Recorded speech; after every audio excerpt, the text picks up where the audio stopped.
Picture this. You're at the office coffee machine. You just want caffeine to survive the morning. Then Steve appears. Steve wants to know what you think about the weather. Your mouth smiles, your head nods, but inside you are screaming. You are physically recoiling. Society calls you antisocial, awkward, or maybe just rude. You feel like an alien trying to decipher a secret code everyone else seems to know naturally. But what if I told you that your inability to tolerate this surface-level chatter isn't a personality defect? It's not that you can't focus, it's that your brain is actively protecting a very specific, high-performance fuel source. And Steve is trying to steal it. Let's reframe this immediately. You are not a broken machine. You are simply running on a different operating system. Most of the world runs on standard unleaded social fuel. Quick, easy, burns fast. You are a heavy-duty industrial engine designed for deep-sea exploration, running on high-grade rocket fuel. Feeling exhausted by small talk doesn't mean you're weak. It means you're trying to power a space shuttle with lawnmower gas. It's inefficient, it's painful, and frankly, it's an insult to your engineering. So, which flavor of socially selective are you? Let's look at the three main archetypes.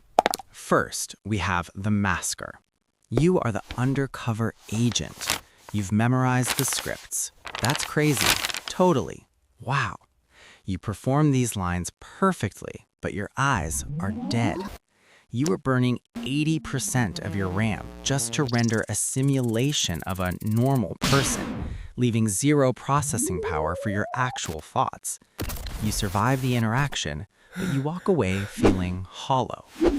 Next is the survivor. For you, small talk isn't just boring, it's an assault. You have a nervous system that picks up everything: the flickering light, the hum of the fridge, the awkward pause. When someone asks you about your weekend, it feels like a pop quiz you didn't study for. Your cortisol spikes. You wear headphones with no music playing just to put up a do not disturb sign on your forehead. You aren't rude, you are defensively overwhelmed. And finally, the acetylcholine junkie, or the deep diver. This is the most misunderstood group. You can spend 10 hours straight coding, painting, or researching the history of the Roman Empire without eating, but a 5-minute meeting about synergy? Torture. Why? Because your brain craves depth. You are addicted to the flow state. When someone interrupts your complex thought process to ask a trivial question, it's not just an interruption, it's a neurological derailment. It's like shaking a person awake just as they enter REM sleep. You aren't avoiding people, you are fiercely protecting your state of deep focus from being shattered by the mundane. Here is the neuroscience behind your attitude problem. It comes down to two chemicals: dopamine and acetylcholine. The extroverted brain often gets a dopamine hit from social variety, new faces, quick chats, external stimulation. It's a reward loop. Your brain is likely different. You run on acetylcholine, a neurotransmitter that powers sustained attention, deep learning, and internal reflection. To an acetylcholine brain, small talk is cognitive load with zero return on investment. When you engage in surface-level chatter, your prefrontal cortex, the CEO of your brain, has to switch contexts, process unstructured data, and fake emotional responses. This switching cost is expensive. It drains the very energy you need for deep work. It's like using a supercomputer to play tic-tac-toe. The machine doesn't just get bored, it overheats. Your brain isn't failing to connect, it is aggressively filtering out low-value data to save resources for the complex problems it actually enjoys solving.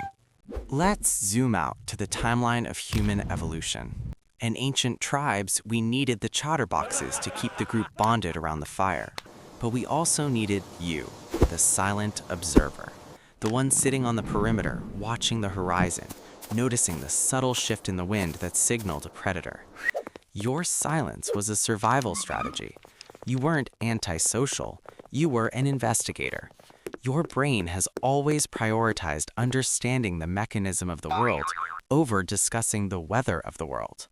So stop apologizing for your operating system. You don't need to fix your silence, you need to curate your environment. Accept that you are built for the deep end of the pool, not the kiddie pool.